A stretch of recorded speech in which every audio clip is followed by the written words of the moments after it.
everybody, Professor of Marketing, Mark Staten here, welcoming you to our new video series that we're entitling Fridays at 4.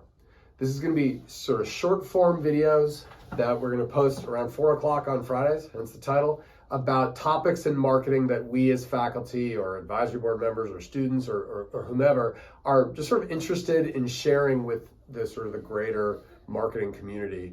Today's first topic is about AI in marketing, and congratulations to me for being the first person to talk about AI in marketing. I kid. So I've been interested in AI for a while, like everybody. When ChatGPT had its public rollout in November of 22, I actually had the digital marketing class do an assignment called, where I asked them to have ChatGPT do their homework and then critique it. And what the students basically realized was it sounds like everything else that uses ChatGPT. It's really hard to have a unique voice.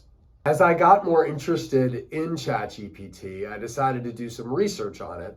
And I worked over the summer with a marketing professor from a university in Connecticut and then two computer scientists.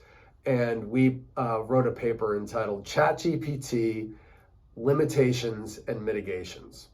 And this paper was recently accepted by the Journal of Digital and Social Media Marketing. And the main thesis of this is that what ChatGPT does is it uses what are referred to as large language models.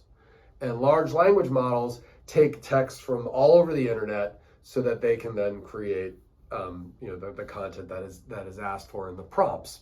Like my students found in their assignment, the problem is that it ends up sounding very generic and sort of not within the voice that you currently have.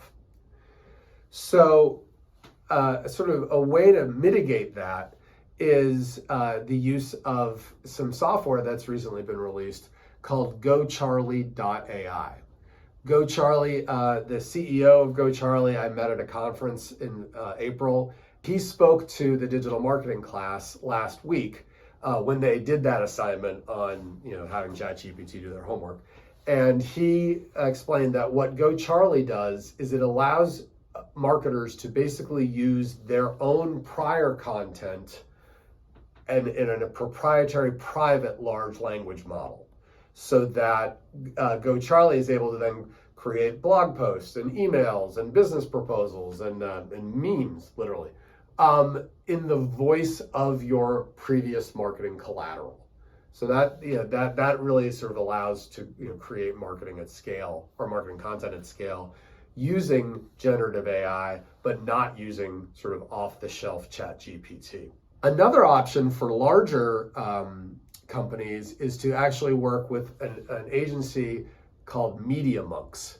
And MediaMonks has, as one of their content marketing managers, a 2018 marketing major from Western named Shumai Vo. And they recently won the inaugural AI Agency of the Year from Adweek magazine. So this is a pretty big agency, and so they literally have as their positioning that we will help our clients create content at scale using generative AI. And so it basically, if you think about it, GoCharlie is really good for sort of smaller marketing teams, where larger marketing teams could theoretically work with MediaMonks as this agency to help them sort of navigate generative AI content creation. And if you want to learn more about it, one of the things that's actually pretty neat is Shumai is the executive producer and co-host of a podcast called the Next 6 Project, NEX6 Project, which basically talks about AI issues in marketing and content creation. It's a really great podcast. They do a really great job. Shumai does a fantastic job with it. And so, that's another thing that you potentially sort of use moving forward to sort of learn more about what's going on. Have a great holiday. Really good talking to you. Don't be a stranger. And look forward to seeing you in a future episode of Fridays at 4. Thanks.